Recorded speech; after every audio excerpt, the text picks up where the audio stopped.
Pemirsa, nama aktor sekaligus YouTuber Muhammad Ibrahim atau yang lebih dikenal dengan nama Baim Wong belum lama ini dimanfaatkan oleh orang-orang tidak bertanggung jawab untuk mencari keuntungan dengan cara tidak halal. Ya, nama Baim dicatut pelaku penipuan yang mengatasnamakan dirinya untuk mendapatkan uang yang jumlahnya tidak sedikit. Atas kejadian tersebut, beberapa waktu lalu, suami Paula Verhoeven itu sudah melaporkan peristiwa tersebut ke Polda Metro Jaya.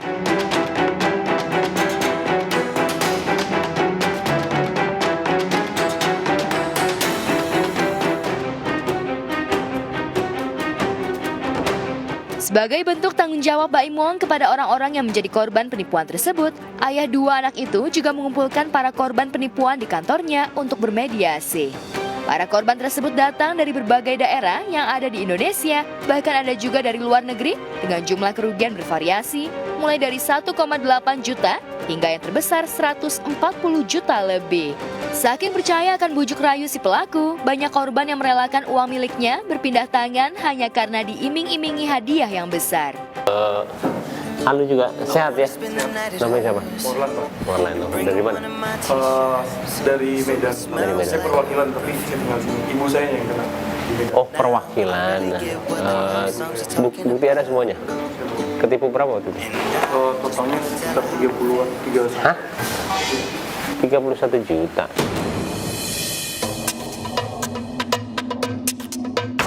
Berarti di sini ada berapa? Kita berapa orang ini yang ini? 8. Paling gede berapa? Ada berapa? 23. Ini 31 ya? Terus ada berapa lagi? 4 juta 200. 4 juta terus? Ada berapa? 7 juta 400. Yang saya WhatsApp, yang saya video call kemarin ya?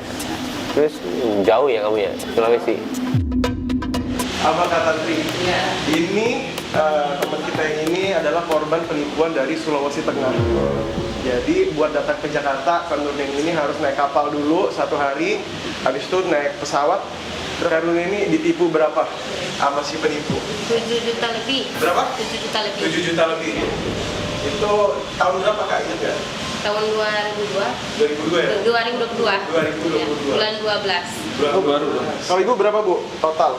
Pertama itu 3 bulan yang lalu 1.800.000. 1.800.000. Terus naik pas bulan kemarin tanggal 25 Desember 4,5 juta.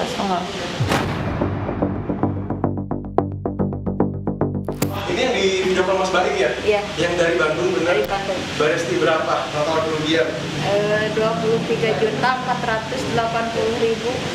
Ya panik, Marah.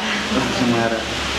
Soalnya kan kalau biasanya minta uang, ini enggak ke apa, minta dikasih kode toko. Nah udah, itu pas itu lebih gede sampai 23. Nah baru si kasirnya bilang ini yang harus dibayar. Kirain teh kita yang dapat uang. Dari pengakuan korban penipuan, sebelum menyerahkan uangnya ke penipu, mereka seperti merasa dibawa ke alam bawah sadar, mengikuti perintah yang diucap pelaku, hingga mentransfer sejumlah uang ke rekening si pelaku. Mungkin kayak hipnotis. Kan itu uangnya banyak banget. Terus bagaimana pemikirannya untuk mengganti segala? Itu kan kalau maaf ya, kalau saya jadi kalian mungkin saya stres banget. Emang langsung saya digadein motor. Iya. Melihat katanya Mas Baim menyatakan kalau misalkan ada penipuan. Awalnya itu tanggal 19 Desember Mas Baim dari itu asalnya ada SMS masuk, selamat nomor Anda terpilih mendapatkan 10 juta dari gift Baim Wong. Ketik akhirnya inilah muncul tuh nominal pertama 5 juta, kedua 3,9. Terus saya sadar Mas Baim. Saya tanya Mas, bukannya ini kode buat ngambil uang ya? Bukan Mbak, ini buat ngambil orangnya. Terus saya baru sadar. Sebenarnya mereka itu kebanyakan seperti dihipnotis. Iya, saya juga bingung kok sampai 31, 23. Yang terkadang itu kayak dihipnotis ya. Iya, mereka tuh bilang seperti itu ketika ditanyakan. Seperti dihipnotis ke Mall Alfamart, Indomaret, lewat teller. Nggak tahu kenapa mereka transfer terus, saya juga bingung. Jauh sebelum penipuan yang mencatut nama Baim Wong itu marak terjadi, ayah dua anak itu sudah sering mengingatkan masyarakat untuk tidak percaya akan bentuk bujuk rayuan yang mengatasnamakan dirinya dengan iming-iming mendapat giveaway darinya. Awalnya ia tidak ambil pusing karena sudah memperingatkan masyarakat luas agar tidak percaya akan iming-iming hadiah tersebut. Namun melihat penderitaan korban dan jumlah kerugian yang dialami para korban, Baim akhirnya mengganti kerugian yang dialami korban. Saya mau nanya, kan udah pernah saya bilang sebelumnya kalau itu penipuan segala. Kenapa sih percaya? Karena memang di video call, kalau nggak di video call. Biasanya juga gitu kalau di video call percaya. Karena video call-nya ya? Iya.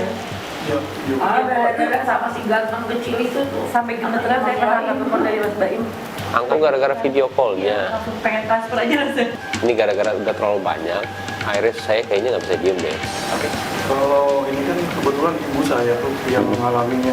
Kalau yang saya dengar ceritanya sih, jadi dia berpikir ya dia udah ketipu dan Mas Baim nggak tahu apa-apa tentang itu gitu. Ada berpikirnya saya nggak ngapa-ngapain. Waktu itu saya sempat ganti semuanya, tapi bukan kalian. Tapi nggak semuanya ya. Itu aja udah banyak banget kita. Saya sampai, karena saya kasihan sebenarnya sama kalian, kok ada mulu ya, saya bilang.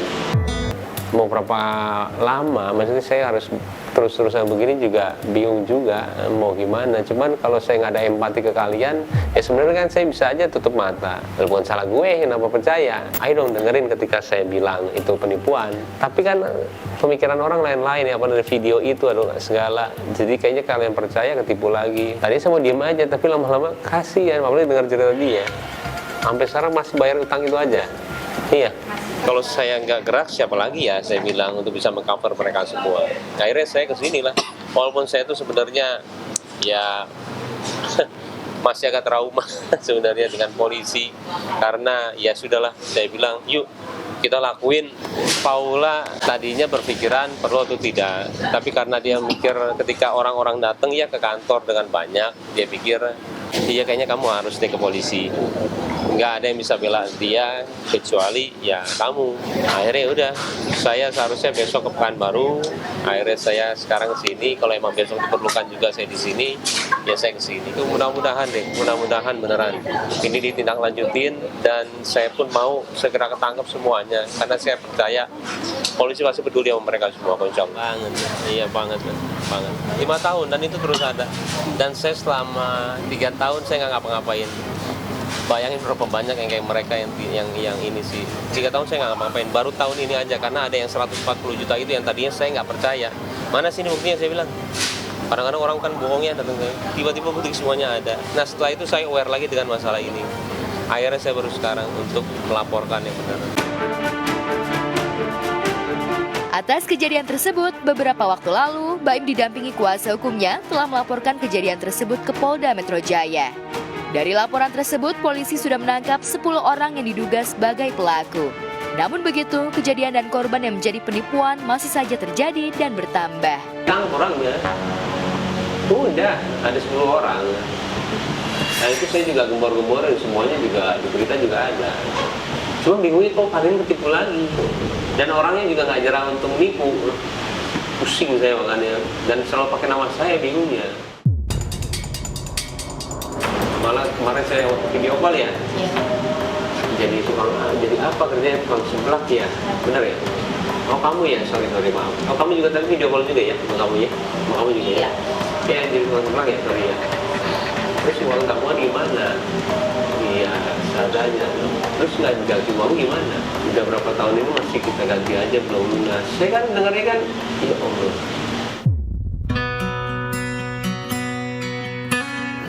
Mudah-mudahan kalau barang-barang kan tambah didengar ya, supaya ditangkap benar. Mudah-mudahan uangnya juga balik. Pasti sindikat, karena pernah dilihat juga ketika ditelusuri nomor teleponnya itu banyak banget, ada sekitar 20-30an. Udah pasti pemain. Ya sebelum memanggil mereka, saya itu pernah DM, saya ganti deh semuanya. Pernah semua DM masuk ya, ratusan ribu, jutaan.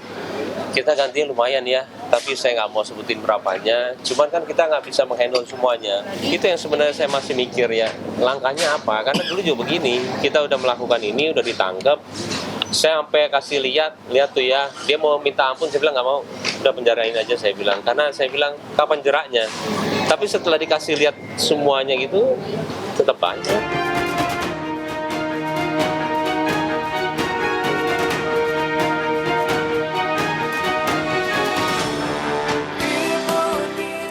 Ya, demikian tadi ragam kisah selebriti yang terangkum dalam iSeleb. Kita akan kembali esok di jam yang sama hanya di iNews.